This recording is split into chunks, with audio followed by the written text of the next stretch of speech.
जय हिंद दोस्तों। ए to be to study के यूट्यूब चैनल पर मैं रंजित केसरी आप सभी का एक बार फिर से हार्दिक स्वागत करता हूं। दोस्तों आज हम फिजिक्स के एक नए चैप्टर को स्टार्ट करने वाले हैं। इस चैप्टर का नाम है प्रकाशिकी यानी कि ऑप्टिक्स। आपके फिजिक्स का ये बहुत ही बड़ा चैप्टर है और काफ़ी ज़्यादा इंपॉर्टेंट इससे न्यूमेरिकल बेस्ड क्वेश्चन पूछे जाते हैं। इसमें आपके उत्तल दर्पण, अवतल दर्पण और लेंस वगैरह के क्वेश्चन जो हैं काफ़ी ज़्यादा पूछे जाते हैं। इसमें सूक्ष्मदर्शी, दूरदर्शी ये सब प्रश्न भी इससे आते हैं। तो इस चैप्टर को हम बहुत ही डिटेल में पढ़ेंगे क्योंकि ये चैप्टर काफ़ी बड़ा है और इससे क्वेश्चन भी काफ़ी ज़्यादा मात्रा में पूछे जाते हैं। तो ये क्लास जो है वो डी फार्मा E1 और E2 दोनों ही ग्रुप के बच्चों के लिए है। इसके अलावा अगर कोई ग्रुप के स्टूडेंट के सिलेबस में ये चैप्टर आता है तो वो भी इस क्लास को जरूर ले सकते हैं। तो चलिए आज की क्लास को स्टार्ट करते हैं। आज की इस क्लास में हम इस चैप्टर के कम्प्लीटली थ्योरिकल पोर्शन को अच्छे से कंप्लीट करेंगे और इसके आने वाले नेक्स्ट क्लास में इस चैप्टर से जितने भी न्यूमेरिकल बेस्ड क्वेश्चन बनते हैं, ऑब्जेक्टिव बेस्ड क्वेश्चन बनते हैं, उनको सॉल्व करने का प्रयास किया जाएगा। तो चलिए आज की क्लास को स्टार्ट करते हैं और एक एक टॉपिक को बहुत ही क्लियर करके हम चलेंगे क्योंकि आगे सबके जो ऑब्जेक्टिव क्वेश्चन बनते हैं वो बहुत ही ज़्यादा बनते हैं। तो पहला हमारा जो टॉपिक है वो है समतल पृष्ठ पर प्रकाश का परावर्तन यानी कि reflection of light at plane surface. समतल पर प्रकाश का परावर्तन किस प्रकार होता है आइए हम जान लेते हैं। प्रकाश जो होता है ये एक ऐसा विकिरण है जिसकी सहायता से हम अन्य वस्तुओं को देख सकते हैं परंतु यह स्वयं दिखाई नहीं देता है। प्रकाश ऊर्जा का एक ही रूप है। दोस्तों प्रकाश के कारण ही हम किसी वस्तु को देख पाते हैं। प्रकाश की अगर डिफिनेशन हमें लिखना हुआ तो हम कैसे लिखेंगे? हम लिखेंगे कि प्रकाश एक ऐसा माध्यम है जिसके द्वारा हम किसी वस्तु को देख सकते हैं, उसे ही हम प्रकाश कहते हैं। वास्तव में प्रकाश एक प्रकार की विकिरण ऊर्जा है जो विद्युत चुम्बकीय तरंगों के रूप में गमन करता है। निर्वात में प्रकाश की चाल 3 × 10⁶ मीटर पर सेकेंड होती है। दोस्तों ये आपको याद होना चाहिए। प्रकाश की जो चाल होती है ये आपको न्यूमेरिकल बेस्ड क्वेश्चन जब हम कराएंगे तो ये जो आंकड़े हैं इसको आपको याद करना होगा। 3 × 10⁸ मीटर पर सेकेंड प्रकाश की चाल होती है निर्वात में। अगला है प्रकाश का परावर्तन यानी कि रिफ्लेक्शन ऑफ लाइट। लाइट का जो परावर्तन होता है प्रकाश का वो हम जान लेते हैं। जब प्रकाश किसी चिकनी सतह पर टकराता है तो यह सतह से टकराकर वापस लौट जाता है। दोस्तों आपने देखा होगा जब प्रकाश किसी चिकनी सतह पर या फिर वो कोई शीशा हो, शीशा मान लीजिए, तो उस पर जब प्रकाश पड़ती है तो वो वापस आ जाती है और कभी कभी ऐसा भी होता है कि वो रिफ्लेक्शन हो जाता है उसका प्रकाश का और वो फैल जाता है चारों तरफ। तो इसी घटना को हम प्रकाश का परावर्तन कहते हैं। जैसे कि आप देख सकते हैं यहाँ पे कोई चिकना सतह है यानी मान लीजिए ये आपका दर्पण है और इस पर प्रकाश जो है ये आपतित प्रकाश की किरण हुई, इसे आपतित किरण कहते हैं। जहाँ पे प्रकाश आ रही है इसे आपतित किरण हम कहते हैं और ये जो प्रकाश इस पर पड़ रही है वो परावर्तित होकर के यहाँ पर वापस चली जा रही है तो इसे हम परावर्तित किरण कहते हैं। ये हमारा परावर्तित किरण कहलाएगा और ये जो हमारा किरण आ रहा था ये आपतित किरण कहलाएगा। इसे भी आप याद रखिएगा, काफ़ी बार पूछा जाता है कि आपतित किरण और परावर्तित किरण में अंतर। दोस्तों ये जो बीच में है ये आपका अभिलंब होता है और इनके बीच में जो कोण होता है वो दोनों बराबर होता है। यानी कि अगर आपका आपतित किरण के बीच में ये वाला कोण देखें और परावर्तित किरण के बीच ये वाला कोण देखें तो ये दोनों कोण जो होते हैं वो आपस में बराबर होते हैं। ये वाला और ये वाला कोण दोनों आपस में बराबर होते हैं। ये आपकी आपतित किरण हो गई और ये आपकी परावर्तित किरण हो गई। दोस्तों यहाँ पर आपतित किरण को आई से यहाँ पे डिनोट किया है, यहाँ पे आई से, और आपकी जो परावर्तित किरण है उसको आर से डिनोट किया है। यहाँ पर आप अपनी इच्छा अनुसार कुछ भी मान सकते हैं। तो आई थिंक आप समझ गए होंगे, इसको ज़्यादा समझने की आवश्यकता भी नहीं है क्योंकि आपने अपनी इंटरमीडिएट की कक्षा में इसे बहुत डिटेल में पढ़ा होगा आई थिंक। तो नेक्स्ट जो है हमारा परावर्तन के नियम है। परावर्तन के कुल 2 नियम होते हैं, बहुत बार आपने रिपीट किया होगा तो आइए एक बार और रिपीट कर लेते हैं। लॉ ऑफ रिफ्लेक्शन, परावर्तन के 2 नियम हैं और दोनों नियम कौन कौन से हैं? तो पहला नियम है आपतन कोण का मान सदैव परावर्तन कोण के मान के बराबर होता है। ये मैंने आपको बताया था अभी अभी कि जो आई कोण होता है और कोण आर होता है दोनों एक दूसरे के बराबर होता है। आइए हम आपको ऊपर दिखा देते हैं। यहाँ पे आप देख सकते हैं आपका जो कोण ये वाला है और कोण आई और कोण आर जो है ये दोनों एक दूसरे के बराबर होते हैं। तो यही इसमें दिया था। और दूसरा जो आपका नियम है वो है आपतित किरण, अभिलंब व परावर्तित किरण तीनों एक ही तल में स्थित होते हैं।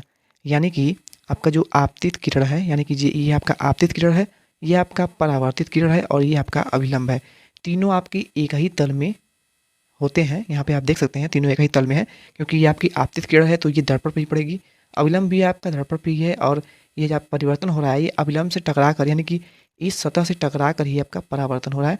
तो तीनों एक ही सतह में स्थिर होते हैं। यही दो नियम है आपके परावर्तन के।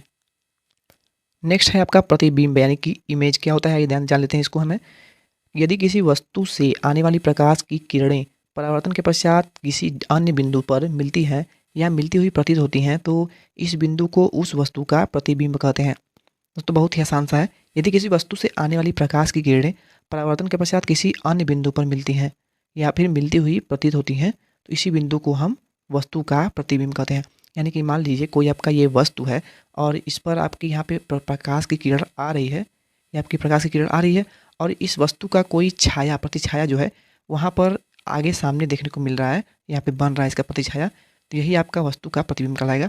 ये आपका वस्तु हो गया और ये इसी वस्तु का जो है ये प्रतिबिंब हो जाएगा। बहुत ही आसान सा है। नेक्स्ट आपका है समतल दर्पण से बनने वाले प्रतिबिंबों के गुण क्या होते हैं। Properties of image formed by plane mirror. प्रतिबिंब का आकार वस्तु के आकार के बराबर होता है। पहला पॉइंट इसमें है, प्रतिबिंब का जो आकार होता है वस्तु के आकार के बराबर होता है। यानी कि अगर आपका ये वस्तु है और इसका जो प्रतिबिंब होगा वो इसके बराबर होगा। कब होगा? जब आप समतल दर्पण सा यूज कर रहे होंगे। समतल दर्पण में प्रतिबिंब का जो प्रतिबिंब बनता है वस्तु का वो दोनों एक दूसरे के बराबर होता है। ध्यान देंगे, केवल ये समतल दर्पण की बात की गई है भाई। नेक्स्ट है आपका दर्पण से वस्तु की दूरी दर्पण के प्रतिबिंब की दूरी के बराबर होता है। बहुत ही आसान सा ये भी है। नेक्स्ट है यदि वस्तु को दर्पण की ओर या दर्पण से दूर ए दूरी पर तक विस्थापित किया जाता है तो प्रतिबिंब भी ए दूरी तक विस्थापित हो जाती है। यानी कि अगर किसी दर्पण पे अगर आप किसी दर्पण की ओर या दर्पण से दूर ए दूरी पर विस्थापित किया जाता है किसी वस्तु को, यानी अगर आप किसी वस्तु को दर्पण पर, यानी अगर आपका यहाँ पे वस्तु है और इसका रिफ्लेक्शन यहाँ पड़ रहा है, तो अगर ये दूरी ए है तो अगर प्रतिबिंब की जो दूरी होगी, यानी जो आपके प्रतिबिंब बनेगी वस्तु की, वो आपके इससे ए दूरी के बराबर होगी। इसकी दूरी भी जो होगी वो ए ही होगी। नेक्स्ट आपका है यदि दर्पण वस्तु से दूर या वस्तु की ओर ए दूरी तक विस्थापित होता है तो प्रतिबिंब 2a दूरी तक विस्थापित होता है। सेम वही है आपका, पर वहाँ पे वस्तु अगर जो है वस्तु से दूर या वस्तु की ओर ए दूरी तक विस्थापित होता है, यानी कि दोनों तरफ का यहाँ पे मिला दिया है। वस्तु से दूर और वस्तु के पास दोनों को मिला देने का 2 यहाँ पे हो जाएगा, इसलिए वही 2a स्थापित हो जाता है। सेम आपका यही टॉपिक की तरह ही है।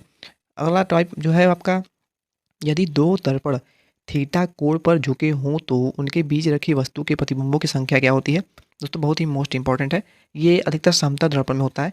यदि दो दर्पण थीटा कोण पर झुके हुए हैं, यानी अगर आपका एक दर्पण ये हो गया और एक दर्पण आपका ये हो गया, ये दोनों आपस में झुके हुए हैं और ये आपका जो कोण बना रहे हैं वो आपका ये मान लीजिए समतल है, और ये दोनों आपका थीटा कोण बना रहे हैं, ये भी आपका थीटा कोण बना रहा है, तो उनके बीच रखी वस्तु के बीच प्रतिबिंबों की संख्या क्या होगी। अगर इसके बीच में कोई वस्तु यहाँ पे रखा हुआ है तो इसके प्रतिबिंबों की संख्या कितनी होगी उसको ज्ञात करने के लिए ये आपका फार्मूला होता है n = 360 - 1 / थीटा। थीटा क्या है? ये आपके दोनों दर्पण के बीच में जो कोण है वो कोणों की संख्या है, और n जो है ये आपकी संख्या ज्ञात करनी है, प्रतिबिंबों की संख्या जो कहलाएगी। दोस्तों अगला जो टॉपिक है वो बहुत ही मोस्ट इंपॉर्टेंट है। किसी व्यक्ति को अपना पूरा प्रतिबिंब देखने के लिए दर्पण की ऊंचाई व्यक्ति की ऊंचाई की आधी होना चाहिए। यानी अगर आपके घरों में जो दर्पण यूज होता है, जो आपने सिंगादान वगैरह जो भी दर्पण होता है जिसमें आप अपना चेहरा वगैरह देखते हैं, तो उसमें जो दर्पण आपका होता है कुछ इस प्रकार का होता है। अगर आप कोई व्यक्ति यहाँ पे खड़ा है और इसको अपना प्रतिबिंब देखना है, तो अगर आप ये प्रतिबिंब अपना देखना चाहता है कि दर्पण में मेरा पूरा प्रतिबिंब दिखे, तो यहाँ पे दिया हुआ है किसी व्यक्ति को अपना पूरा प्रतिबिंब देखने के लिए दर्पण की ऊंचाई व्यक्ति की ऊंचाई की आधी होनी चाहिए। यानी कि अगर व्यक्ति की ऊंचाई जो है ये 2 है तो दर्पण की जो ऊंचाई हो वो 1 होनी चाहिए। व्यक्ति की ऊंचाई की आधी होनी चाहिए दर्पण की ऊंचाई। आई थिंक आप समझ गए होंगे, और नहीं समझे तो एक बार फिर समझ लीजिए। अगर आप अपना प्रतिबिंब इस दर्पण में देखना चाहते हैं, मान लीजिए ये आप हैं और ये आपका दर्पण है, ये आपका दर्पण है। अगर आप अपना प्रतिबिंब इस दर्पण में देखना चाहते हैं, अगर आप चाहते हैं कि मेरा पूरा शरीर, यानी कि अगर आपका हाथ पैर और पूरा, यहाँ पे मैं पैर बना देता हूँ, तो अगर आप चाहते हैं कि मेरा पूरा जो फेस है पूरा शरीर है वो इस दर्पण में दिखे, तो अगर आपकी लंबाई 2 मीटर है तो जो आपकी दर्पण की लंबाई हो वो 1 मीटर होनी चाहिए, तभी आप अपना पूरा प्रतिबिंब इस दर्पण में देख पाएंगे। तो यही मैंने इसमें समझाने का प्रयास करा। अगला टॉपिक है समतल दर्पण की फोकस दूरी अनंत व क्षमता शून्य होती है। ये बहुत ही मोस्ट इंपॉर्टेंट है, इसलिए मैंने इसको कलर भी किया है, इसको आप नोट कर लीजिएगा। समतल दर्पण की जो फोकस दूरी होती है वो अनंत होती है, वो उसकी जो क्षमता होती है वो शून्य के बराबर होती है। नेक्स्ट है आपका गोलीय सतह पर परिवर्तन। जो अभी तक हमने पढ़ा वो आपका समतल दर्पण पर परिवर्तन था, पर ये जो है ये आपका गोलीय सतह पर परावर्तन है। Reflection at spherical surface. पहले हम देख लेते हैं गोलीय दर्पण की यानी स्पेशियल मिरर्स की। तो गोलीय दर्पण वे दर्पण हैं जिनका परावर्तन सतह जो होता है वो गोल होता है यानी गोलीय होता है। गोलीय दर्पण दो प्रकार के होते हैं, आपने नाम सुना होगा कॉन्वेक्स और कॉनकेव, जिसमें उत्तल दर्पण होता है पहला आपका, और एक होता है आपका अवतल दर्पण। एक आपका उत्तल दर्पण होता है, उत्तल दर्पण को पहले हम देख लेते हैं। दोस्तों उत्तल दर्पण वह दर्पण होता है जिसका कि परावर्तन सतह जो होता है वो कुछ इस प्रकार से होता है, यानी कि उभरा हुआ होता है। आपका जो अंदर वाला भाग है इसका कोई कार्य नहीं होता है, इसके अंदर कलई की होती है, और आपका जो रिफ्लेक्शन का क्रिया होता है वो आपके ऊपर जो निकला हुआ भाग होता है यानी जो ये गोलीय भाग है इसके द्वारा होता है आपका। तो जिसे हम उत्तल दर्पण कहते हैं। तो ऐसे दर्पण जिनमें परावर्तन उभरी हुई सतह से होता है उसे हम उत्तल दर्पण कहते हैं या फिर वे उत्तल दर्पण कहलाते हैं।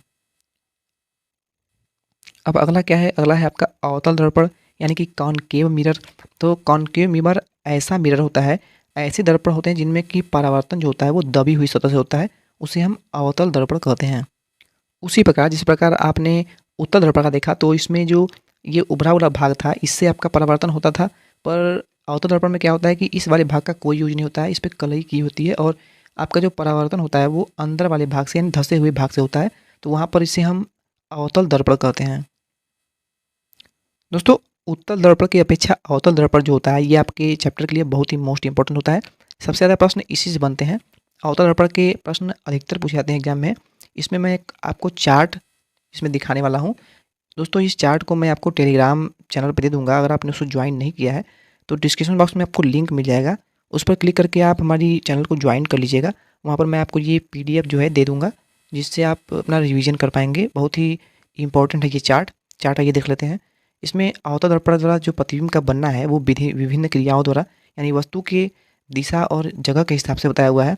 अगर वस्तु को हम अनंत पर रखते हैं तो क्या होता है दोस्तों, अगर हम वस्तु को अनंत पर रखते हैं तो आपका जो फोकस पर या फोकस तल में प्रतिबिंब की स्थिति जो होगी वो फोकस पर या फिर फोकस के तल में होगी, और जो आपका प्रतिबिंब बनेगा यानी प्रकृति जो होगी वो आपकी वास्तविक उल्टा व आकार में बहुत छोटा बनेगा जब आप वस्तु को अवतल दर्पण में अनंत पर रखते हैं। दूसरा क्या कंडीशन होगा, दूसरा होगा वक्रता केंद्र के पक्ष पीछे, यानी कि वस्तु आपका ये रहा और ये आपका C है, तो आपको अगर वस्तु को यहाँ पे रखना है यानी वक्रता केंद्र के पीछे C आपका वक्रता केंद्र होता है, और ये जो पॉइंट होता है ये आपका F यानी फोकस होता है। यहाँ पे आप F लिखा हुआ है, तो आई थिंक आप जानते होंगे ये सब। और इसमें इस क्रिया में क्या होता है कि आपका जो प्रतिबिंब होता है वो फोकस व वक्रता केंद्र के बीच में प्रतिबिंब बनता है। वस्तु का जो प्रतिबिंब बनेगा वो फोकस व वक्रता केंद्र के बीच में बनेगा, यानी आपका ये फोकस हो गया और ये आपका वक्रता केंद्र होगा, तो वस्तु आपका यहाँ पे बनेगा। और इसकी प्रकृति क्या होती है, तो वास्तविक उल्टा व सीधा छोटा होता है प्रतिबिंब की प्रकृति। इसी प्रकार आप अगर वक्रता केंद्र पर वस्तु रखते हैं तो उसका यहाँ पे देख सकते हैं, इसका भी मैं देख लेता हूँ। और वक्रता केंद्र का अगर वस्तु को वक्रता केंद्र पर रखते हैं यानी C पर ही रख देते हैं तो क्या होगा, प्रतिबिंब जो है वक्रता केंद्र पर ही प्रतिबिंब बनेगी, और स्थिति जो होगी वो वास्तविक उल्टा वस्तु के समांतर होगी यानी बराबर होगी। और इसी प्रकार कई सारे इसमें हैं, तो मैं आपको जो PDF दूंगा उसमें आप इसको चेक कर लीजिएगा, क्योंकि ऐसे मैं इसको बताया रहूँगा तो काफ़ी लंबी हो जाएगी वीडियो। दोस्तों अवतल दर्पण के साथ साथ उत्तल दर्पण का भी इसमें चार्ट आपको देखने को मिल जाएगा। इसमें आपके दो ही स्थिति जो होते हैं बहुत ही इंपॉर्टेंट होते हैं। अगर आप वस्तु को अनंत पर रखते हैं तो क्या होता है, अनंत पर अगर आप वस्तु को रखते हैं तो आपकी जो वस्तु के प्रतिबिंब बनेगा वो फोकस पर बनेगा और आभासी सीधा तथा बहुत ही छोटा बनेगा प्रतिबिंब, स्थिति जो होगी प्रतिबिंब की। दूसरा है आपका अनंत व ध्रुव के बीच में अगर वस्तु को रखते हैं तो आपकी जो प्रतिबिंब बनेगी वो फोकस व ध्रुव के बीच में बनेगी और आभासी सीधा व छोटा बनेगा। दोस्तों इसी जो चार्ट है इससे आपके 20 से 30% जो क्वेश्चन है वो बनते हैं, प्रश्न बनते हैं, तो ये चार्ट आपको बिल्कुल याद होना चाहिए। दोस्तों गोलीय दर्पण से संबंधित कुछ महत्वपूर्ण परिभाषाएं देख लेते हैं, यानी कि सम डेफिनेशन रिलेटेड टू सेफ्रियसल मिरर्स। तो इसमें जो पहला पॉइंट है वो है गोलीय दर्पणों का वक्रता केंद्र व त्रिज्या क्या होती है, आइए जान लेते हैं। इसको पढ़ने की आवश्यकता नहीं है, बस यहाँ पे जान लीजिए। वक्ता केंद्र जो आपका यहाँ पे दिया हुआ है, तो वक्ता केंद्र जो है आपको यह सी जो है, इस पॉइंट को हम वक्ता केंद्र कहते हैं। और वक्ता केंद्र के बाद जो होता है वो आपका फोकस होता है, और ये आपका मेन जो बिंदु होता है दर्पण से जो बीच का पार्ट होता है, इसे हम ध्रुव के नाम जानते हैं। ये सब आप जानते होंगे, इसलिए हम इसको जल्दी से जल्दी आपको पढ़ाने का प्रयास करते हैं। अगला है आपका ध्रुव। ध्रुव मैंने आपको बता दिया कि दर्पण का परावर्तक सतह के मध्य जो बिंदु होता है उसको हम दर्पण का ध्रुव कहते हैं। इसे पी से डिनोट करते हैं, ये आप याद रखिएगा। अगला आपका है मुख्य फोकस। तो मुख्य फोकस जो होता है वो आपका वक्ता केंद्र और ध्रुव के बीच में जो भाग होता है उसकी बिंदु को हम फोकस कहते हैं। इसे हम एफ से डिनोट करते हैं, इसे आप याद रखिएगा। अगला है फोकस दूरी, यानी कि फोकल लेंथ। फोकल लेंथ जो होता है ये दर्पण के ध्रुव से फोकस बिंदु तक की जो दूरी होती है को दर्पण की फोकस दूरी कहते हैं। इसे एफ से डिनोट करते हैं, ये मैंने आपको पहले ही बता दिया है।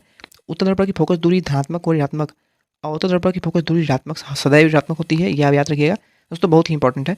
अवतल दर्पण की जो दूरी होती है फोकस दूरी, वो हम सदैव ऋणात्मक लेते हैं, हमेशा ऋणात्मक होती है। वहीं इसके जगह अगर उत्तल दर्पण की बात करें तो उत्तल दर्पण की जो फोकस दूरी होती है वो सदैव धनात्मक ही लेते हैं, चाहे आपका जो न्यूमेरिकल क्वेश्चन है वो किसी प्रकार का हो।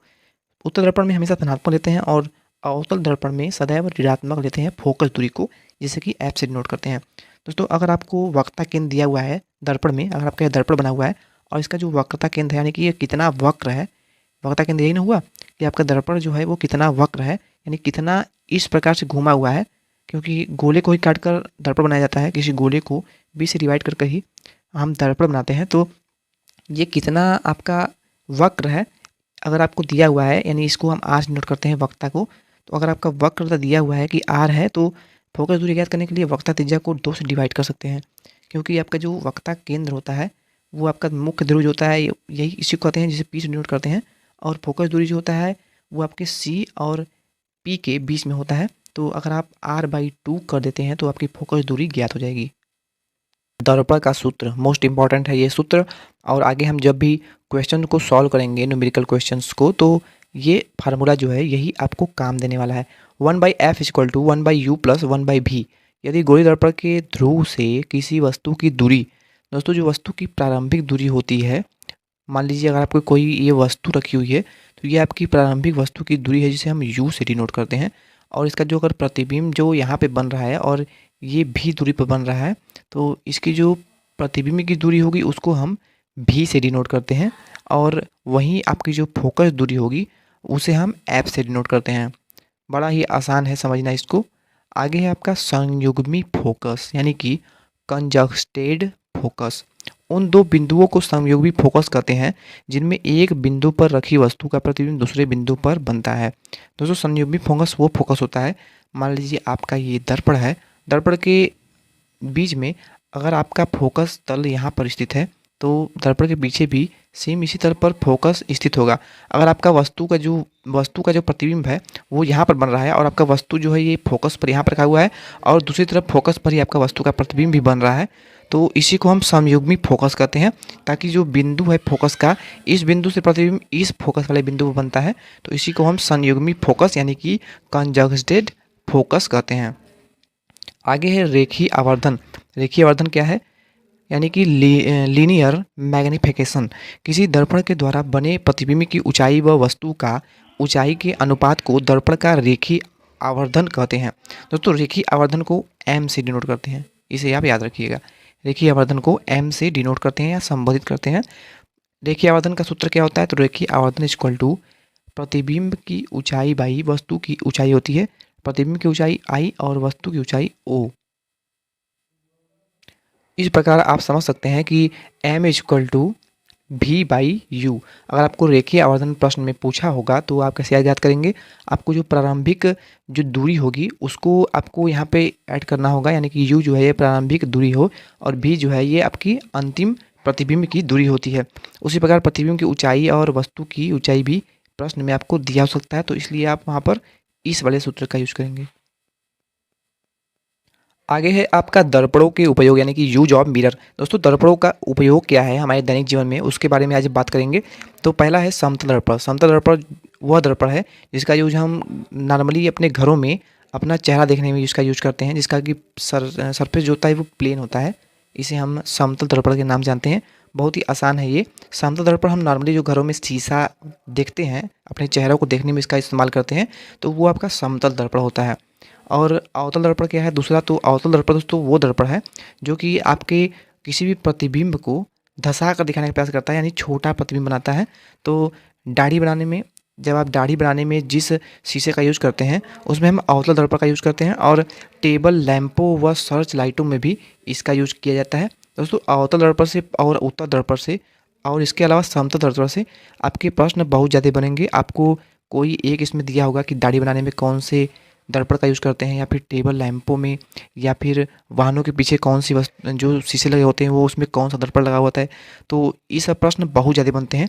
तो 2 ही 3 इसके एग्जाम्पल हैं, और बहुत सारे एग्जाम्पल और भी होते हैं। तो अगर आप इसे गूगल पे सर्च करेंगे तो आपको मिल जाएंगे। तो आप इस जो एग्जाम्पल्स हैं उसको याद कर लीजिएगा, समझ लीजिएगा, याद करने की आवश्यकता नहीं है। अगर आप समझ लेंगे तो आपको याद करने की आवश्यकता बिल्कुल भी नहीं होगी। उत्तल दर्पण क्या है दोस्तों? उत्तल दर्पण यानी कि कॉन्वेक्स मिरर होता है।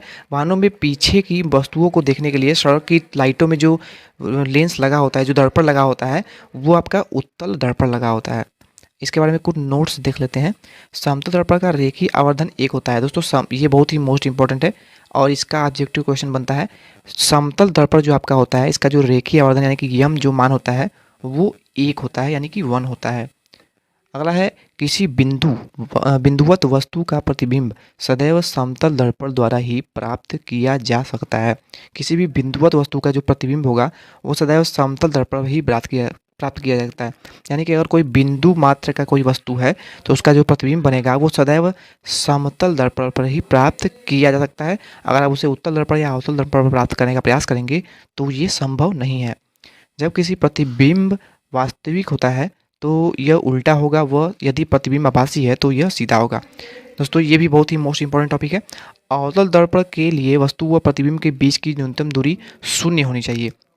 दोस्तों अवतल दर्पण जो आपका होता है, इसके लिए वस्तु व प्रतिबिंब के बीच की जो न्यूनतम दूरी होती है, यानी कम से कम जो दूरी आपकी हुई वो 0 होनी चाहिए, तभी ये प्रतिबिंब आपको दिखेगा। अवतल दर्पण के लिए वस्तु जैसे जैसे दर्पण के पास आती है प्रतिबिंब दूर हटता जाता है। यानी अगर आपका ये अवतल दर्पण है और इसके अवतल दर्पण के बाहर आपकी कलई की गई है, इसके प्रतिबिंब जो है अगर जैसे जैसे प्रतिबिंब निकट आता है तो वस्तु जो होती है उसकी जो प्रतिबिंब होती है वो उससे दूर हटती जाती है। तो आई थिंक आप समझ गए होंगे। अगला क्या है? अगला आपका है, दर्पणों से वस्तु की दूरी सदैव ऋणात्मक दी जाती है। दोस्तों दर्पणों से जो वस्तु की दूरी होती है, यानी जो वस्तु की प्रारंभिक दूरी होती है उसे हम यू से डिनोट करते हैं। तो सदैव दर्पण से आप अगर याद कर रहे हैं तो इसको ऑलवेज यानी कि हमेशा इसे आप माइनस में ही लेंगे, चाहे कोई भी कंडीशन हो। वहीं अगर लेंस की बात कर लें तो लेंस में आपका ये यू आपका माइनस होता है, और केवल उत्तल अवतल दर्पण में होता है यू आपका जो होता है यानी प्रारंभिक दूरी माइनस होता है। उत्तल दर्पण में ये प्लस में हो जाता है, इसे आप नोट कर लीजिएगा। यदि आँख व किसी वस्तु के प्रतिबिंब को जोड़ने वाली रेखा दर्पण की सतह को काटती है तो किसी भी स्थिति में प्रतिबिंब देखा जा सकता है। यदि आँख व किसी वस्तु के प्रतिबिंब को जोड़ने वाली रेखा दर्पण की सतह को काटती है तो किसी भी स्थिति में प्रतिबिंब देखा जा सकता है, यानी अगर आप उसे देख सकते हैं। दोस्तों अगला है अपवर्तन के नियम। जिस प्रकार आपने परावर्तन का नियम यानी कि रूल पढ़ा हुआ था, लॉ ऑफ रिफ्लेक्शन, वही आपको पढ़ना है, यानी कि अपवर्तन के नियम। दोस्तों सेम आपका अपवर्तन के नियम के अनुसार ही लगभग होता है। पहला इसमें 2 नियम होते हैं। पहला है, आपतित किरण आपतन बिंदु पर अभिलंब व अपवर्तित किरण तीनों एक ही तल में स्थित होते हैं। यानी अगर आपका ये कोई तल है, सरफेस है, और इस पर जो आपतित किरण है और आपतन बिंदु है पर अभिलंब मान, आपका ये बिंदु अभिलंब भी हो जाएगा, ये आपका अभिलंब हो गया। वो अपवर्तित किरण जो होगा, यानी अगर किरण इस प्रकार अपवर्तित हो जा रही है तो तीनों एक ही तल में स्थित होते हैं। और दूसरा क्या आपका नियम है? दूसरा नियम आपका है, आपतन कोण की ज्या व अपवर्तन कोण की ज्या का अनुपात एक नियतांक होता है, जिसे दूसरे माध्यम का पहले माध्यम के सापेक्ष अपवर्तनांक कहते हैं। मान लीजिए आपका कोई माध्यम है, मान लीजिए ये आपका जल भरा हुआ है, और अगर आपका ये आपतित किरण है, ये आपका आपतित किरण हो गया, ये आपका कोई कोण बनाएगा, और अगर ये जल के अंदर कोण बनाएगा तो मान लीजिए अगर ये इधर का मुड़ता है या फिर इधर का, तो ये भी एक कोण बनाएगा। तो इसका और इसका दोनों का जो अनुपात होता है, इसी को हम स्नेल का नियम कहते हैं। आई थिंक आप समझ गए होंगे, और नहीं समझे तो एक बार फिर समझ लीजिए। मान लीजिए कोई आपका सरफेस है, ये आपकी आपतित किरण है, और अगर ये आपका अभिलंब की ओर मुड़ जाती है या फिर अभिलंब से दूर हट जाती है या फिर ये सीधे ऐसे ही चली जाती है, कोई भी कंडीशन हो सकता है। तो ये होता क्या है इस कंडीशन में कि इसके बीच और इसके बीच जो कोण बनता है, ये आपका स्नेल का नियम यही कहलाता है। स्नेल का नियम का फार्मूला क्या होता है, तो micron equal to sine I by sine R होता है। अपवर्तनांक को हम 1 माइक्रा 2 से डिनोट करते हैं। ये आपका जो है ये म्यू इसे बोलते हैं, और 1 mu equal to sine I by sine R आता है। इसे ही हम स्नेल का नियम कहते हैं। अगला आपका जो टॉपिक है वो है क्रांतिक कोण यानी कि क्रिटिकल एंगल। जब प्रकाश की किरण सघन माध्यम से विरल माध्यम में प्रवेश करती है या जाती है तो आपतन कोण का मान बढ़ाने पर अपवर्तन कोण का मान भी बढ़ जाता है। आपतन कोण के जिस मान के लिए अपवर्तन कोण का मान 90 डिग्री होता है, दोस्तों ध्यान देंगे, आपतन कोण के जिस मान के लिए अपवर्तन कोण का मान 90 डिग्री हो जाता है उसी को हम क्रांतिक कोण के नाम जानते हैं। क्रांतिक कोण को हम सी से डिनोट करते हैं, साइन सी से हम क्रांतिक कोण को डिनोट करते हैं। और अगर आपके क्वेश्चन में दिया होगा क्रांतिक कोण ज्ञात करने के लिए तो sine C equal to mu विरल बाई म्यू सघन होता है, ये इसका फार्मूला। म्यू जो है ये आपका विरल माध्यम में है और नीचे जो है ये आपका सघन माध्यम है। इस प्रकार आप क्रांतिक कोण को ज्ञात कर सकते हैं। तो बहुत ही इंपॉर्टेंट ये जो फार्मूला है और इसे आप नोट कर लीजिएगा। इस पर हम जब थ्योरिकल को समाप्त कर लेंगे यानी ख़त्म कर लेंगे तो इसके बाद हम आपको न्यूमेरिकल बेस्ड क्वेश्चन को सॉल्व कराएंगे। तो आप इस जो फार्मूले में बता रहा हूँ इसको नोट करते रहिए। आगे आपका है पूर्ण आंतरिक परिवर्तन यानी कि टोटल इंटरनल रिफ्लेक्शन। यदि आपतन कोण का मान क्रांतिक कोण से अधिक है तो प्रकाश की किरण पहले माध्यम में ही परावर्तित हो जाती है। इस घटना को पूर्ण आंतरिक परावर्तन कहते हैं। एक बार फिर समझिए, यदि आपतन कोण का मान क्रांतिक कोण से अधिक है तो प्रकाश की किरण पहले माध्यम में ही परावर्तित हो जाती है। यानी कि पूर्ण आंतरिक परावर्तन क्या हुआ, अगर आपका कोई माध्यम है, अगर आपकी आपतित किरण हो रही है, अगर आपका क्रांतिक कोण का जो मान है वो आपका अधिक है, किससे, आपके आपतन कोण का मान जो है क्रांतिक कोण से अगर अधिक है तो आपका जो प्रकाश का होगा ये आपका यहीं से ही यहाँ पे परावर्तन हो जाएगा। अन्यथा आपका जो प्रकाश होता है वो आपका सघन माध्यम में प्रवेश कर जाता है। तो इसी घटना को हम पूर्ण आंतरिक परावर्तन कहते हैं। दोस्तों कुछ महत्वपूर्ण बिंदु देख लेते हैं। दोस्तों जितने भी मैं आपको थ्योरिकल बता रहा हूँ इसको आप नोट करते रहिएगा। ये सभी जो पॉइंट हैं ये आपके ऑब्जेक्टिव क्वेश्चन ही समझ लीजिए इसको, क्योंकि ये सब बहुत ही मोस्ट इंपॉर्टेंट क्वेश्चन है। इस सब को प्रश्नों को आप बिल्कुल भी हल्के में न लें, क्योंकि यही सब प्रश्न बनते हैं एग्जाम में। थ्योरिकल कराने का हमारा मेन उद्देश्य यही है कि हम आपको महत्वपूर्ण बिंदु जो है इसको बताते चल रहे हैं और यही सब आपके ऑब्जेक्टिव क्वेश्चन से बनेंगे। क्योंकि जो आपका परावर्तन, अपवर्तन, क्रांतिक कोण ये सब जो है ये सब थ्योरिकल तो एग्जाम में पूछे जाते ही नहीं हैं।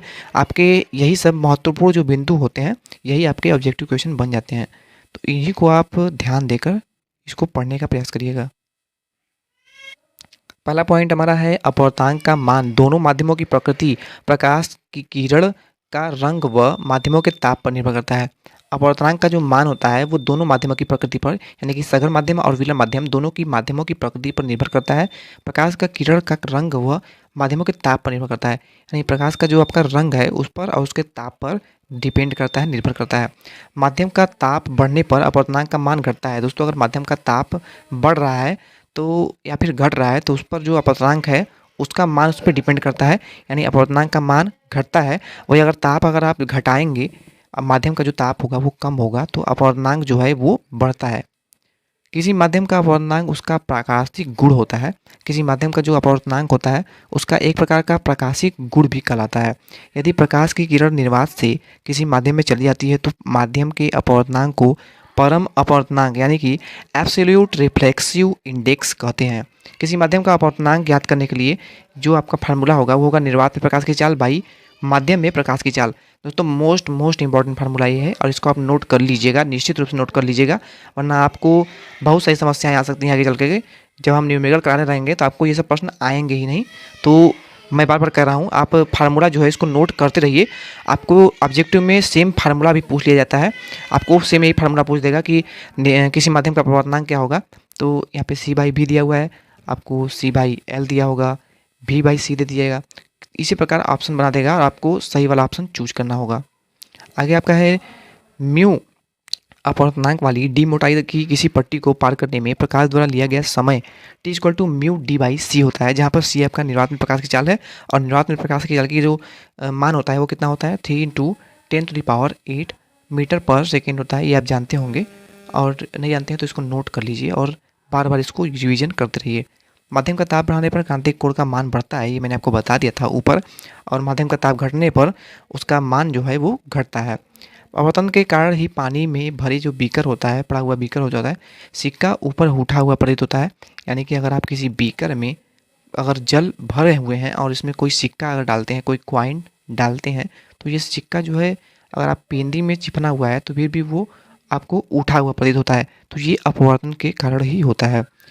दोस्तों, अपवर्तन के कारण ही सूर्योदय व सूर्यास्त के समय सूर्य क्षैतिज से ऊपर उठा हुआ प्रतीत होता है, जबकि वास्तव में यह क्षैतिज से ऊपर नहीं होता है, नीचे होता है। वायुमंडलीय अपवर्तन के कारण दिन का समय 4 मिनट बढ़ा हुआ प्रतीत होता है। वायुमंडलीय में जो अपवर्तन होता है, इसी कारण हमें प्रतीत होता है कि दिन का समय जो है वो 4 मिनट बढ़ा हुआ है, पर ऐसा होता बिल्कुल भी नहीं है। ये हमें केवल अपवर्तन के कारण एहसास होता है, मालूम होता है।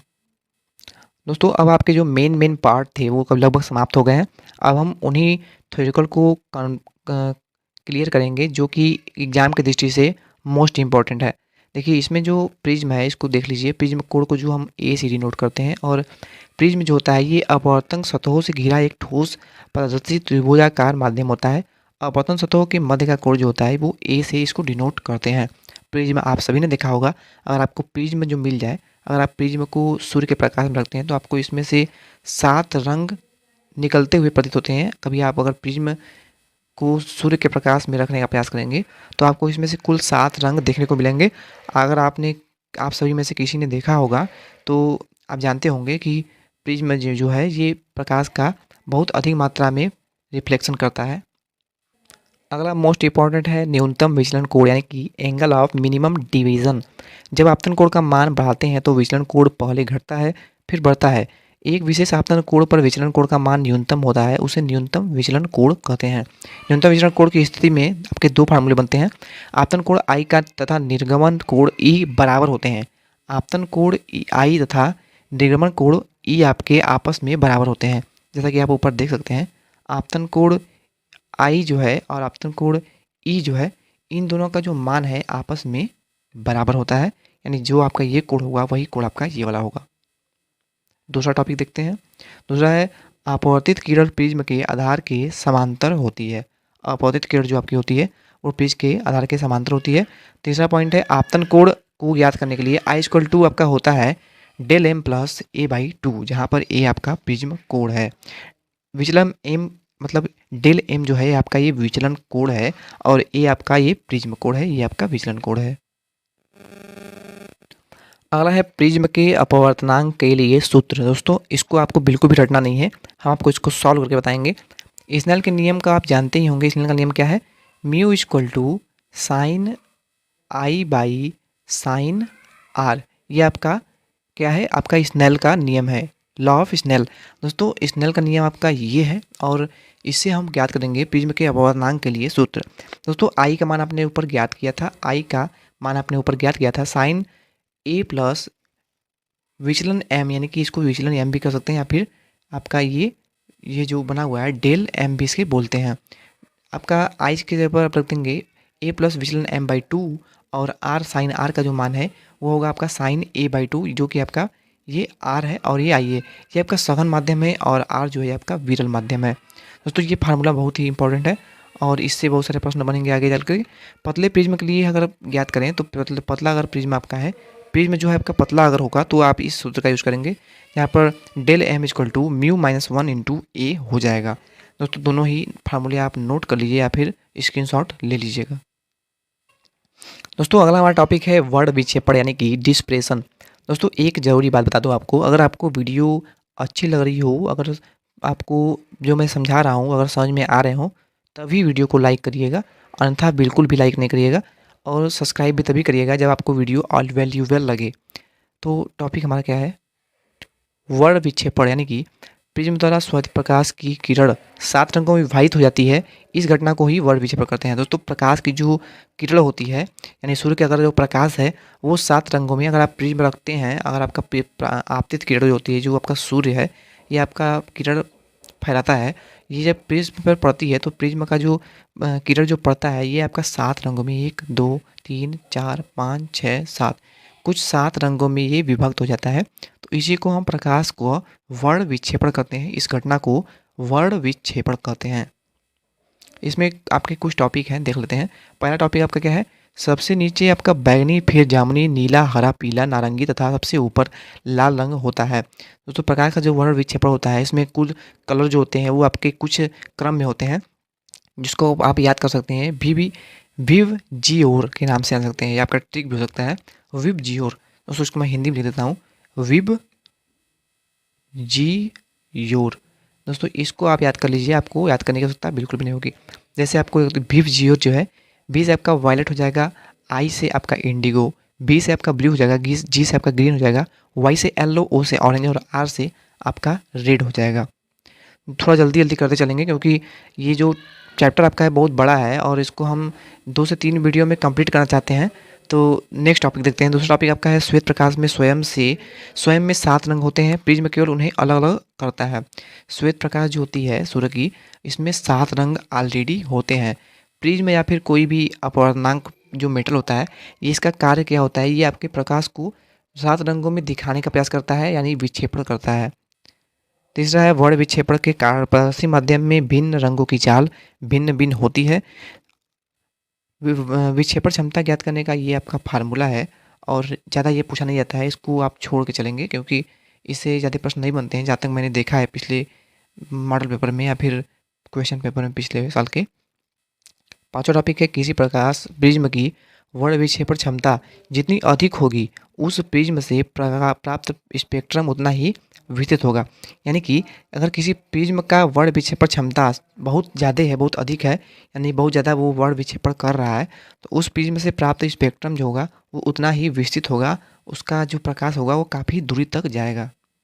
लेंस से बनने वाली और अवतल लेंस से बनने वाली प्रतिबिंब की स्थितियों का वर्णन करेंगे और उसके बारे में जानेंगे कि किस स्थिति पर कौन सा प्रतिबिंब बनता है, क्योंकि ये सब जो आपको प्रश्न दिख रहे हैं दोस्तों ऑब्जेक्टिव क्वेश्चन जो बनते हैं वो सब इसी से बनते हैं। आपको ऑब्जेक्टिव जो क्वेश्चन होगा उसमें दिया रहेगा कि अगर वस्तु अनंत पर रखी हुई है तो उसका प्रतिबिंब कहाँ बनेगा, 4 ऑप्शन को मिल जाएंगे। वहीं 2F1 के पीछे बना रखा होगा वस्तु पर तो उसका प्रतिबिंब कहाँ बनेगा, इसका भी आपका 4 ऑप्शन देगा। तो ये सब बहुत ही इंपॉर्टेंट है, इसलिए मैं इसको थ्योरी का जो पार्ट करा रहा हूँ, इसका कराने का मेन उद्देश्य यही है। तो इसका जो आपको PDF है ये मिल जाएगा, हमारे टेलीग्राम चैनल को आप ज्वाइन कर सकते हैं, आपको डिस्क्रिप्शन बॉक्स में उसका लिंक मिल जाएगा। और टेलीग्राम चैनल को आप मस्ट ज्वाइन करिए, ज़रूर ज्वाइन करिए, क्योंकि उस पर आपको बहुत सारे PDF मटेरियल हम देते रहते हैं और ये सभी बहुत ही इंपॉर्टेंट है और इसी से प्रश्न बनते हैं अधिकतर। वस्तु की स्थिति और उसकी प्रतिबिंब की स्थिति को देखते हुए और उसकी जो प्रकृति होगी और उसका जो आकार होगा उसको हम यहाँ पे देखते हुए चलेंगे।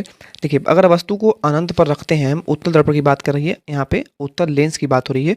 जब वस्तु को अनंत पर रखते हैं तो आपकी जो प्रतिबिंब की स्थिति होगी यानी आपका प्रतिबिंब बनेगा वो F2 पर बनेगा, यानी मुख्य फोकस पे बनेगा। और जो आपकी प्रतिबिंब की स्थिति होगी वो वास्तविक आपका प्रतिबिंब होगा और बहुत छोटा, यानी कि वस्तु से काफ़ी छोटा होगा और उल्टा प्रतिबिंब आपको देखने को मिलेगा। वहीं अगर आप 2F1 के पीछे रखते हैं, यानी कि यहाँ पे अगर आप वस्तु को रखते हैं यहाँ पर, तो आपका जो प्रतिबिंब बनेगा वो आपका सामने बनेगा और ये वास्तविक छोटा व उल्टा बनेगा। उसी प्रकार 2F1 पर जब आप रखते हैं उसके आगे सामने रखते हैं, यहाँ पे रखते हैं, उसका प्रतिबिंब यहाँ बनेगा और वो भी आपके वस्तु से उल्टा बनेगा और उस वस्तु के बराबर बनेगा, समान आकार में बनेगा और उसका वास्तविक प्रतिबिंब प्राप्त होगा।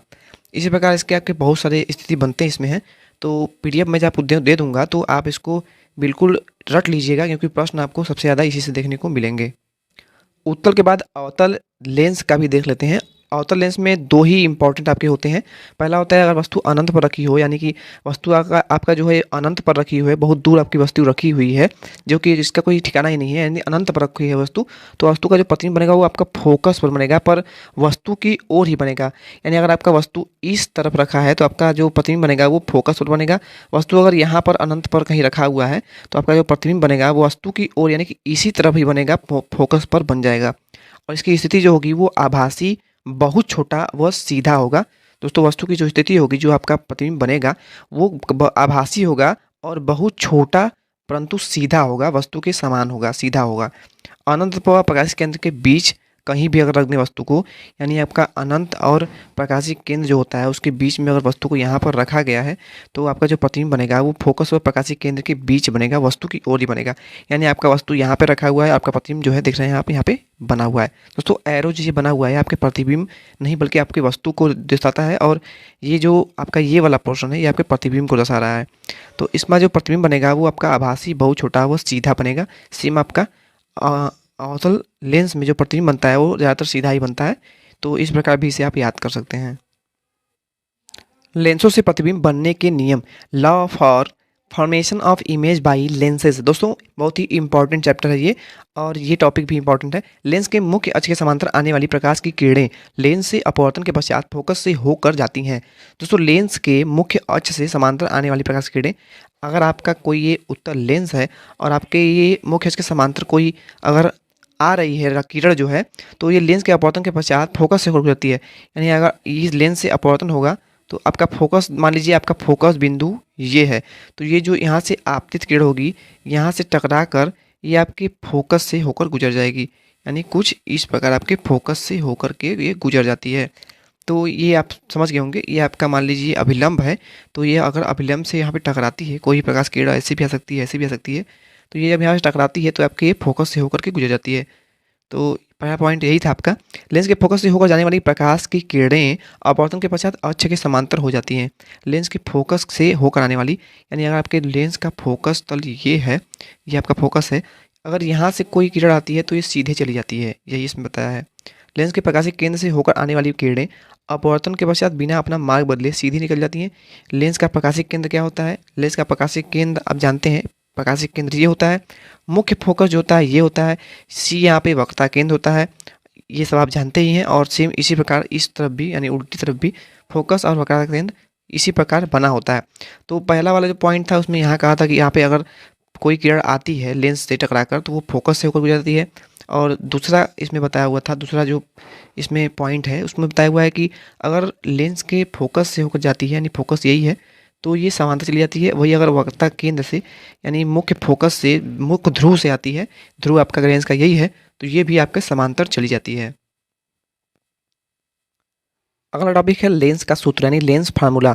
यदि लेंस के प्रकाशिक केंद्र से वस्तु की दूरी u, जो आपकी प्रारंभिक वस्तु की दूरी होती है उसे u से डिनोट करते हैं। प्रतिबिंब की जो दूरी है वो v, यानी प्रतिबिंब की जो आपका प्रतिबिंब बनता है उसकी दूरी v है। तो यहाँ पर फोकस जो है आपका वो f है, फोकस दूरी जो है वो f है, तो 1/f equal to 1/v minus 1/u हो जाएगा। दोस्तों मैंने आपको बताया हुआ था कि लेंस में, नोट कर लीजिएगा, लेंस में जो आपकी प्रारंभिक दूरी होती है यानी u जो होती है उसको हम सदैव माइनस में लिखते हैं। अगला है टॉपिक आपका क्षमता, यानी कि पावर, लेंस का पावर। दोस्तों लेंस की क्षमता को जो मापक होता है उसे हम डायोप्टर के रूप में मापते हैं। लेंस की क्षमता का मापक डायोप्टर होता है, बहुत ही बार पूछा जाता है एग्जाम में ये। और लेंस की क्षमता ज्ञात करने के लिए पी इक्वल टू 1 फोकस दूरी मीटर में इसको हम ज्ञात कर सकते हैं। पी इक्वल टू फोकस दूरी आपको अगर दिया हुआ है प्रश्न में, तो पी इक्वल टू आपका 1 मीटर में, वही अगर मीटर में नहीं, यहाँ पे अगर सेंटीमीटर में दिया हुआ है तो यहाँ पे आप ऊपर 100 कर लेंगे। तो पी इक्वल टू 100/f जो आपका मान दिया होगा, जो कि आपका सेंटीमीटर या फिर मीटर में दिया होगा, तो इसके अकॉर्डिंग यहाँ से आप उसको चेंज कर सकते हैं। ये जान जाइए कि आपका जो मान आएगा वो मीटर में आएगा, इसलिए आपको अगर ये सेंटीमीटर में दिया हुआ है तो सेंटीमीटर को मीटर में चेंज करना अवश्य है, वरना आपका आंसर जो है वो गलत हो जाएगा। लेंसों के लिए न्यूटन का सूत्र क्या है? Newton's formula for lenses. यदि किसी वस्तु की लेंस के प्रथम फोकस से दूरी a1 व द्वितीय फोकस से दूरी a2 है तो लेंस की फोकस दूरी क्या होगी? f equal to in the root a1 into a2। Most important formula है, इसको भी नोट कर लीजिएगा। यदि माध्यम का अपवर्तनांक लेंस के अपवर्तनांक से अधिक है तो लेंस की प्रकृति बदल जाती है। यदि माध्यम का अपवर्तनांक लेंस के अपवर्तनांक से अधिक है तो लेंस की जो प्रकृति होगी वो बदलती है। यदि माध्यम का अपवर्तनांक लेंस के अपवर्तनांक के बराबर होता है, लेंस की फोकस दूरी अनंत हो जाती है, वो लेंस कांच की पट्टी को तरह व्यवहार करने लगता है। ऐसे माध्यम में लेंस दिखाई भी नहीं देता है। दोस्तों अब हम पढ़ेंगे प्रकाशिकी यंत्र, यानी कि ऑप्टिकल इंस्ट्रूमेंट, जिसमें कि सूक्ष्मदर्शी, दूरदर्शी, ये सब अभी आपके आ जाएंगे, जो कि इससे बहुत ज़्यादा प्रश्न बनते हैं। सूक्ष्मदर्शी यानी माइक्रोस्कोप को सबसे पहले हम समझेंगे। सूक्ष्मदर्शी वह प्रकाशिक यंत्र है जो सूक्ष्म वस्तु का बड़ा प्रतिबिंब बनाता है, जिससे वस्तु की बड़ी स्थिति दिखाई देती है। सूक्ष्मदर्शी जो है इसे हम यूज करते हैं छोटी से छोटी वस्तुओं को देखने के लिए, जिसका हम आँखों से नहीं देख सकते हैं, उसको देखने के लिए हम सूक्ष्मदर्शी का यूज़ करते हैं। वहीं दूरदर्शी क्या होता है, दूरदर्शी का यूज़ करते हैं हम खगोलीय पिंडों आदि को देखने के लिए, जिसको कि हम अपनी नग्न आँखों से नहीं देख सकते हैं और वो काफ़ी दूर है पृथ्वी से, तो दूरदर्शी का यूज़ करते हैं। और सूक्ष्मदर्शी का छोटी से छोटी वस्तु को देखने का प्रयास करते हैं। सूक्ष्मदर्शी टाइप चैप्टर में जो आपका 2 फार्मूला है वो इम्पॉर्टेंट है, और बाकी थ्योरिकल को हम छोड़ देंगे क्योंकि हमें जल्दी जल्दी से कवर करना है।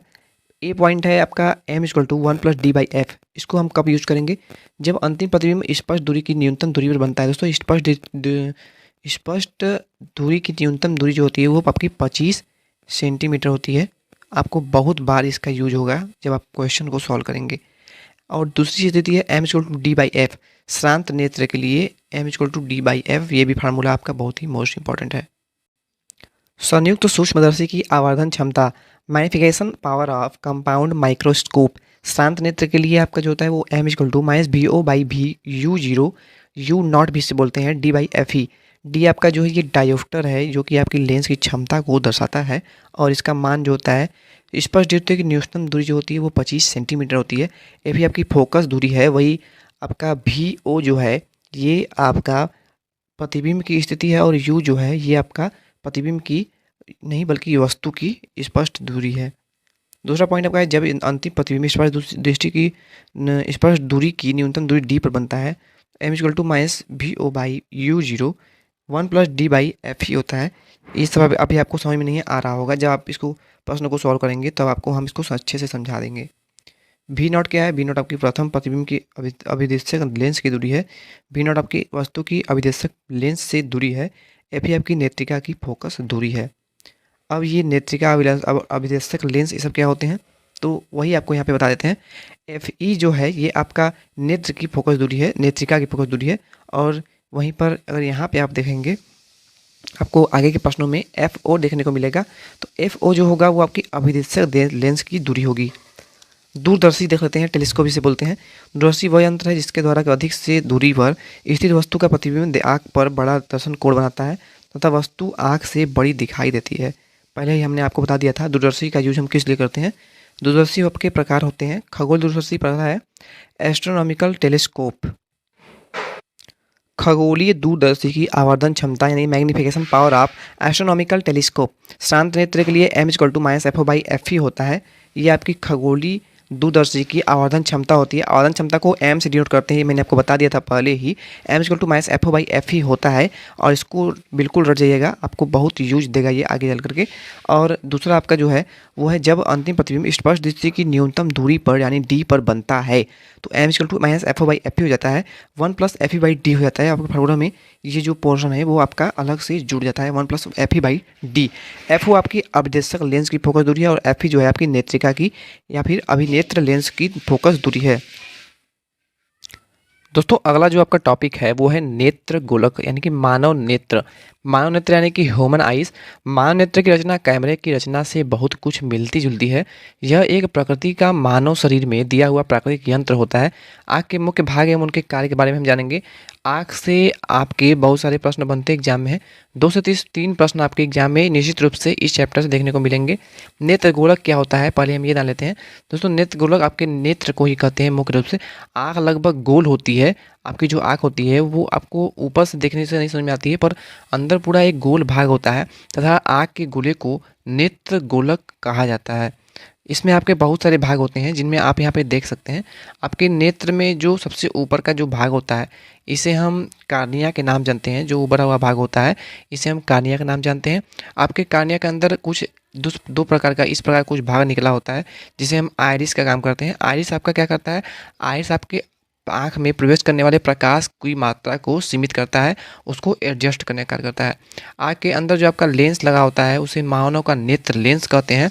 वहीं आपकी पुतली जो होती है, आपकी जो सफ़ेद भाग होता है आँख के लेंस के आगे पीछे वाला भाग, उसे हम पुतली के नाम से जानते हैं।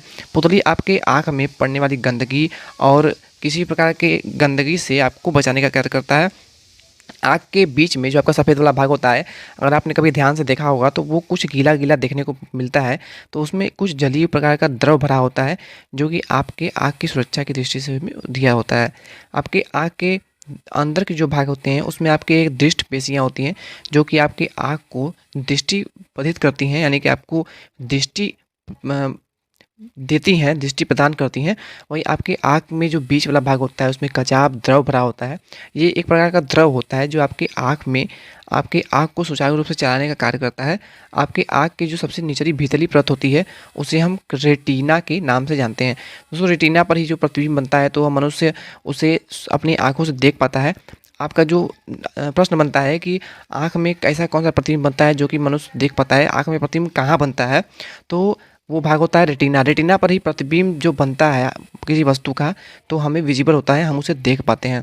दोस्तों आपका जो प्रतिबिंब बनता है, मान लीजिए ये कोई किरण आया, आपका वस्तु का कोई किरण है जो कि आपको देखने के लिए विजिबल हो, तो आपका जो प्रतिबिंब बनेगा, अगर आपको वस्तु का प्रतिबिंब यहाँ पर बनता है सेम आपके इस बिंदु पर, तो आपको प्रतिबिंब जो है वो देखने को मिलता है। इसी को रेटिना बोलते हैं। पर कभी कभी ऐसा होता है कि मनुष्य के आँख जो होता है वो डैमेज हो जाता है, समय के साथ ख़राब हो जाता है और आपका जो प्रतिबिंब है यहाँ बनने की जगह वो आपका यहाँ पर बना लगता है, जिसे कि अंध बिंदु कहते हैं। और मनुष्य का आँख उससे ख़राब हो जाता है, वो कुछ देख नहीं पाता है, तो ये अंध बिंदु कहलाता है। वह बिंदु जिस पर मनुष्य को कोई भी वस्तु स्पष्ट दिखाई नहीं देती है उसे उसकी आँख का अंध बिंदु कहते हैं। दोस्तों आँख के चैप्टर को हम बायो के क्लास में भी कवर करेंगे, तो इसको हम जल्दी जल्दी यहाँ पे कवर करते हुए चलेंगे। इसमें हम अब आँख के प्रत्येक पार्ट को सुगमता से पढ़ते हुए चलेंगे। पहला पार्ट का है, दूसरा पार्ट हमारा है श्वेत पटल अथवा स्क्लेरा। यह आँख की कठोर कोलेजन तंतुमय बाह्य परत है जो आँख को सुरक्षा एवं आकार प्रदान करती है। दोस्तों स्क्लेरा क्या होता है? इसका यह आँख के कठोर कोलेजन तंतुमय बाह्य परत होती है। एक प्रकार की परत होती है जो आपके आँख को सुरक्षा प्रदान करती है, यानी अगर आपके आँख में कोई प्रकार का चोट वगैरह लग जाता है तो आपकी आँख को सुरक्षा प्रदान करता है। दोस्तों कार्निया मैंने आपको बता ही दिया, कार्निया वह भाग है, यह स्क्लेरा का पारदर्शी भाग है जो प्रकाश को अपवर्तित करके हमें दिखाता है, विजिबल होता है। तो आपकी कार्निया जो है ये आपके रेटिना का ही एक भाग होता है। पलक क्या होता है? तो पलक आप जानते ही अच्छे से कि रेटिना तीव्र प्रकाश सुरक्षा के लिए पलक हम जल्दी झपकाते हैं। अगर हमको कोई प्रकाश आता है सामने से या फिर कुछ भी होता है, हमारी आँख इतनी सेंसिटिव होती है कि वो जल्द से जल्द पलक झपक जाता है और हमारी आँख में गंदगी वगैरह नहीं जा पाता है। दोस्तों कोरोइड क्या होता है? इसमें रुधिर नलिकाएं होती हैं जो रेटिना को रुधिर प्रदान करती हैं तथा काली वर्णक कोशिकाओं से ढकी होती हैं। कोरोइड जो होते हैं आपके जो आँख में जो काला भाग होता है लेंस के अंदर, यह आँख में प्रकाश के परावर्तन को रोकती है, यानी अगर आपके आँख में कोई भी प्रकाश आता है तो वह वापस नहीं चला जाए। दोस्तों आपको मैंने पिछली कक्षा में बताया था कि आदर्श कृष्णिका के बारे में बताया था। आदर्श कृष्णिका में क्या होता है, अगर आप सफ़ेद वस्त्र पहनते हैं तो उससे प्रकाश का ज़्यादा रिफ्लेक्शन हो जाता है, परावर्तन हो जाता है। गर्मी के दिनों में अगर आप सफ़ेद कपड़े पहनते हैं, सफ़ेद वस्त्र धारण करते हैं तो आपको गर्मी कम होती है। वहीं अगर आप रंगीन कपड़े पहनते हैं या फिर अगर आप काले कपड़ों का यूज करते हैं तो आपको अधिक से अधिक गर्मी होती है। तो ये आदर्श कृष्णिका के कारण ये होती है। तो आँख में जो हमारी आँख काली परत होती है वो आपकी आदर्श कृष्णिका के भांति ही व्यवहार करती है और आने वाले प्रकाश को ये परावर्तित न करके हमारी आँख के अंदर भेजती है, जो कि जाकर के रेटिना पर पहुँचता है। आप फिगर से समझिए, जब आपकी आँख मान लीजिए है और ये जो आपका भाग है यहाँ पर आपका लेंस वगैरह बना हुआ है, जब आपकी प्रकाश की किरण यहाँ पे आती है तो ये परावर्तित न हो जाए। जिस प्रकार शीशा वगैरह होता है तो उसमें आँख में कोई भी शीशे पे प्रकाश आती है तो वो आपके वापस रिफ्लेक्ट हो जाती है, तो ये रिफ्लेक्शन ना हो सके इसलिए आदर्श कृष्णिका का यूज़ करते हैं। ये प्रकाश की किरणों को अंदर ले जाती है और अपवर्तन करके आपके रेटिना पर आपके बनाती है और आपको प्रतिबिंब विजिबल होता है, आप देख पाते हैं। नेत्र लेंस या स्फटिक लेंस क्या होता है? यह परावर्ती लचीला अभ्यंतर लेंस है जो जिलेटिन जैसे पारदर्शक पदार्थ से बना हुआ होता है तथा यह बहुत ही मुलायम होता है। यह पदार्थ को रेटिना पर केंद्रित करता है। सिलरी मांसपेशियों द्वारा यह लेंस लटका रहता है। सिलरी मांसपेशियाँ जो होती हैं ये आपके नेत्र में आपके लेंस को एक प्रकार से बांधने का कार्य करती हैं और उसे एक तरह से एक जगह स्थिर रखने का कार्य करती हैं। दोस्तों आइरिस को मैंने आपको बता दिया था, एक बार फिर से यहाँ पे देख लीजिए। आइरिस क्या करता है? आपकी आँख में प्रकाश की मात्रा को सीमित करता है। जब आपको कोई वस्तु देखना होता है, नज़दीक से देखना होता है, तो अपनी आँख को आप थोड़ा सा दबाते हैं और उस वस्तु को आसानी से देख पाते हैं। वही अगर दूर किसी वस्तु को आपको देखना हो तो आप क्या करते हैं, आप अपनी आँख के ऊपर हाथ भी लगा लेते हैं बहुत लोग, और बहुत लोग ऐसा करते हैं कि आँख को बहुत ज़्यादा चौड़ा कर लेते हैं, बहुत फुला कर देख लेते हैं, तो आपकी आँखें जो होती है बहुत बड़ी बड़ी होती हैं। तो ये आइरिस के कारण ही होता है। आँख को आप बड़ा कर लेते हैं, आँख को आप छोटे कर लेते हैं। ये फैलाने और सिकुड़ने की जो क्रिया होती है इसी को हम आइरिस के नाम से जानते हैं। ये आपकी आइरिस होती है। पुतली को भी हमने आपको बता ही दिया है, तो अब आगे चलते हैं। दोस्तों जलीय द्रव क्या होता है, तो यह कार्निया तथा नेत्र लेंस के बीच भरा हुआ पारदर्शी द्रव होता है। इसका अपवर्तनांक आपको याद करना होगा। इसका अपवर्तनांक 1.337 होता है। जलीय द्रव का अपवर्तनांक कितना होता है ये आपको ऑब्जेक्टिव क्वेश्चन मिलेगा। तो इसका अपवर्तनांक 1.337 होता है। इसको याद कर लीजिए, ऑब्जेक्टिव प्रश्न कराएंगे तो आपको ये बताना होगा। कचाप द्रव क्या होता है, तो यह नेत्र लेंस तथा रेटिना के बीच भरा पारदर्शी द्रव होता है। इसका अपवर्तनांक 1.337 होता है। आपका कचाप द्रव और जलीय द्रव जो होता है दोनों एक ही से होता है, एक प्रकार का होता है, पर इसमें अंतर क्या होता है, ये कार्निया तथा लेंस के बीच भरा होता है और ये आपका रेटिना तथा लेंस के बीच में भरा होता है और ये पारदर्शी होता है। दोस्तों आप समझ लीजिए कि हमारी नेत्र जो होती है वो कार्य कैसे करती है। जब वस्तु से चलने वाली प्रकाश की किरणें आँख में प्रवेश करती हैं तब कार्निया, जलीय द्रव, नेत्र लेंस तथा कचाप द्रव ये सब अपवर्तन के पश्चात किरणें रेटिना पर वस्तु का उल्टा, वास्तविक तथा छोटा प्रतिबिंब होती है। दोस्तों आपका ये आँख हो गया और ये आपका लेंस मान लीजिए। अगर आपकी जो किरण है ये आ रही है और ये आपके नेत्र लेंस से अपवर्तित हुई और ये आपके ये रेटिना पर बन रही है। रेटिना पर जो प्रतिबिंब बनता है वो सदैव वस्तु का उल्टा बनता है और वास्तविक प्रतिबिंब बनता है, वह प्रतिबिंब जो होता है वो छोटा बनता है। परंतु मस्तिष्क की वस्तु को सीधा देखने की संवेदना के कारण वस्तु हमें सीधी दिखाई देती है। हमारी मस्तिष्क में ऐसी संवेदना होती है जो उल्टे प्रतिबिंब को सीधा हमको विजिबल कराती है, हमको दिखाती है। तो यही आता आपके आँख का सिस्टम जो होता है, यही क्रिया आपका आँख क्या होता है। तो आई थिंक आप समझ गए होंगे। अब हम समझेंगे नेत्र की संवेदन क्षमता, पावर ऑफ एकोमोडेशन ऑफ आई। वस्तु चाहे दूर हो या निकट हो हमें स्पष्ट दिखाई देती है। यह कार्य आँख के लेंस के द्वारा फोकस दूरी को बदलकर किया जा सकता है। फोकस दूरी को चेंज कैसे करते हैं हम, आइरिस के द्वारा। यह परिवर्तन शरीर पेशियों के तनाव की घटने तथा बढ़ने की वजह से होता है। आँख को यह क्षमता समायोजन कहलाती है जिसकी एक सीमा निश्चित होती है। सामान्य आँख के लिए जो 25 सेंटीमीटर निकट दृष्टि की न्यूनतम दूरी होती है और दूर बिंदु जो होती है वो 25 सेंटीमीटर होती है, जिन्हें वह साफ देख सकता है। कोई भी व्यक्ति अगर किसी वस्तु को 25 सेंटीमीटर तक एकदम साफ स्वच्छ देख सकता है तो उसका मान लीजिए आँख जो है वो, उसकी दृष्टि जो है वो निकट दृष्टि और दूर दृष्टि दोष दोनों से मुक्त है। उस न्यूनतम दूरी को जिस पर रखी वस्तु आँख द्वारा स्पष्ट रूप से देखी जाए स्पष्ट दृष्टि की न्यूनतम दूरी कहलाती है। यह सामान्य आँख के लिए 25 सेंटीमीटर होती है। दोस्तों इसमें जितने भी टॉपिक हैं वो इम्पॉर्टेंट है, इसलिए हम छोड़ नहीं सकते किसी टॉपिक को। आपका दृष्टि दोष एवं उसका निवारण, eye defect and removal of eye defects. सबसे पहला आपका है निकट दृष्टि दोष यानी कि मायोपिया जिसे जानते हैं। निकट दृष्टि दोष में हम सदैव किस लेंस का यूज़ करते हैं, ये आपके प्रश्न बनते हैं एग्जाम में। तो यहाँ पे हम पढ़ लेते हैं। कारण निकट दृष्टि दोष वाले व्यक्ति को निकट की वस्तु को स्पष्ट दिखाई देती है परंतु दूर की वस्तु स्पष्ट नहीं दिखाई देती है। इस दोष को दूर करने के लिए वस्तु की आँख में हम कौन सा लेंस लगाते हैं, तो हम निकट दृष्टि दोष के दूर के लिए हम अवतल लेंस लगाते हैं। दोस्तों इसको आप याद कैसे करेंगे, हम आपको ऐसी ट्रिक बताएंगे कि आपको जीवन में कभी नहीं भूलेगा। निकट दृष्टि दोष में क्या होता है आपको ये समझना होगा। निकट दृष्टि दोष यानी कि निकट यानी नज़दीक, तो निकट दृष्टि दोष है मतलब जौन सा आपको दोष है, जो भी आपकी दोष है, दृष्टि दोष जो भी है वही आपको विजिबल होगा। निकट दृष्टि दोष है तो आपको निकट की वस्तु स्पष्ट दिखाई देगी। निकट दृष्टि दोष है, मान लीजिए कोई व्यक्ति बैठा हुआ है भैया खा पी के आराम से और इसको यहाँ पे देख रहा है बंदा कि ये भैया वस्तु है और ये वस्तु जो है इसको नज़दीक से देख रहा है, एकदम बिल्कुल स्पष्ट दिखाई रहा है। ये वस्तु को हम बहुत दूर फेंक दिए भैया, तो क्या हुआ कि इसको दिख ही नहीं रहा है। तो ये क्या हो गया कि इसको निकट दृष्टि दोष है। इसको निकट की वस्तु तो स्पष्ट दिखाई देगी, जौन सा दोष होगा वो दोष नहीं है, समझ लीजिए। इसको जौन दोष है वो इसको स्पष्ट दिखाई दे रहा है। निकट दृष्टि दोष है तो निकट वाली वस्तु इसको स्पष्ट दिखाई दे रहा है पर दूर का वस्तु स्पष्ट नहीं दिखाई दे रहा है। इसको दूर कैसे करेंगे, तो निकट दृष्टि दोष है, निकट है इसलिए अवतल लेंस का यूज़ करेंगे। निकट है, निकट दृष्टि दोष है इसलिए अवतल लेंस का यूज़ करेंगे। वहीं दूर दृष्टि दोष में इसका विपरीत हो जाता है। आइए इसको भी देख लेते हैं। दोस्तों दूर दृष्टि दोष को हम हाइपरमेट्रोपिया के नाम से जानते हैं। दोस्तों देखिए पढ़ने की आवश्यकता नहीं है। दूर दृष्टि दोष में क्या होता है, दूर दृष्टि दोष है, दूर की वस्तु स्पष्ट दिखाई देती है। गजब बताया है सब, उल्टा हो जाएगा ना। दूर दृष्टि दोष है तो दूर की वस्तु स्पष्ट दिखाई देगी। दूर दृष्टि दोष है, दूर की वस्तु स्पष्ट दिखाई नहीं देनी चाहिए। दूर दृष्टि दोष नाम ही है, पर नाम का उल्टा है। दूर दृष्टि दोष है तो दूर की वस्तु जो है स्पष्ट दिखाई नहीं देती है। आपके नज़दीक की जो वस्तु होती है वो आपको स्पष्ट दिखाई नहीं देती है। दूर दृष्टि दोष से जो दूर दृष्टि दोष में दूर की वस्तुएं स्पष्ट दिखाई देंगी, नज़दीक की वस्तुएं आपको स्पष्ट दिखाई नहीं देंगी। तो दूर की दृष्टि दोष है तो दूर की वस्तु स्पष्ट दिखाई देती है और नज़दीक की वस्तु जो है स्पष्ट दिखाई नहीं देती है। तो इसमें कौन सा लेंस यूज करेंगे? दूर दृष्टि दोष है तो उत्तल लेंस का यूज करेंगे। बहुत ही आसान है इसको समझना। वीडियो को 1 से 2 बार आप अगर देख लेंगे तो आपके इस चैप्टर के कोई भी डाउट्स नहीं बचेंगे।